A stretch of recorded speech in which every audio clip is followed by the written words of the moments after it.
तो जब एक्सीडेंट या दुर्घटना में मरने वाली आत्माओं की क्या गति होती है, तो इसको अभी हम यहाँ समझते हैं।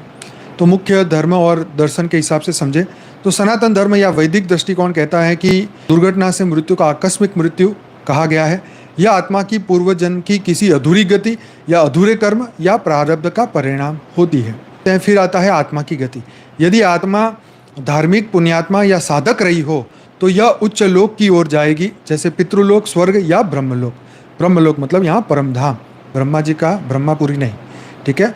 तो ये धार्मिक अगर पुण्यात्मा, इसीलिए कृष्ण ने भी अर्जुन को कहा ना कि अगर तेरी मृत्यु अगर यहाँ हुई, हाँ, इस युद्ध में, तो हाँ, स्वर्ग का सुख तुम पाओगे। तो यहाँ पर भी यही लिखा है कि धार्मिक आत्मा, पुण्यात्मा या साधक हो तो वो उच्च लोक की ओर जाएगी, ठीक है। यदि मृत्यु अचानक, दर्दनाक, बिना मानसिक शांति के हुई हो तो आत्मा कभी कभी भटक भी सकती है। प्रेत योनि या सूक्ष्म जगत में फंसी आत्माएं भी हो सकती है, फंस जाती है वहाँ। गरुड़ पुराण व महाभारत में कहा गया है कि ऐसी आत्माओं को विशेष संस्कार और श्राद्ध की आवश्यकता होती है ताकि वे अपने गति को प्राप्त कर सके।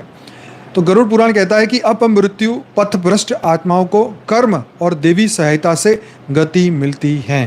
तो सूक्ष्म जगत वाले मदद करते हैं उन आत्माओं को। फिर आता है बौद्धिज्म। तो क्या बोलते हैं वो? तो मृत्यु आकस्मिक हो या स्वाभाविक हो, आत्मा चित्त अपने कर्म के अनुसार अगले जन्म की ओर बढ़ता है। तो ये तो भाई सनातन की ही है। बुद्ध दर्शन में अंतिम क्षण का चित्त बहुत महत्वपूर्ण है। दुर्घटना में मृत्यु से पहले का मानसिक भाव अगले जन्म को तय करता है।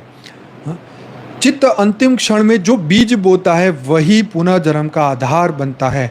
ऑब्वियसली अगर हम उस प्लेन में बैठे और वो प्लेन गिरने वाला हो तो अंत में ज्ञानी तो ज्ञान से सोचेगा कि भाई चलो अगर हमारी मृत्यु भी हुई तो हम अपनी आत्मा के रचयिता परम धाम में पहुंचेंगे, हम अपने क्रिएटर के पास पहुंचेंगे। हमारे जो भी रचयिता हो, शिव, महाशिव, परम महाशिव या बेहद के बाप,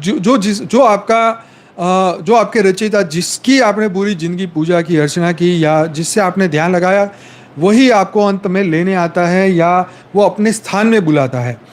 तो अगर जिन्होंने जिनकी पूजा की, अगर नागों की पूजा की है तो नागलोक में जगह मिलेगी। हाँ, अगर तपलोक में कोई गुरु की पूजा की है तो वो तपलोक में ले जाएंगे। हाँ, विष्णु भगवान की है तो विष्णुपुरी पे जाओगे, राम भगवान की है तो साकेत लोक में जाओगे। आगे बढ़ते, जैन धर्म क्या बोलता है? मरण का प्रकार गति का निर्धारक नहीं है। देखो क्या मस्त बात लिखी है कि किसी को हार्ट अटैक हो गया या बैठे बैठे चला गया या आंखें बंद करी और ऊपर चला गया, तो मरण का प्रकार गति का निर्धारक नहीं है। तुम इससे नहीं कह सकते कि इनकी मृत्यु ऐसे हुई इसका मतलब ये पापी आत्मा था, ऐसा नहीं है। कर्म का भार ही आत्मा की गति तय करता है।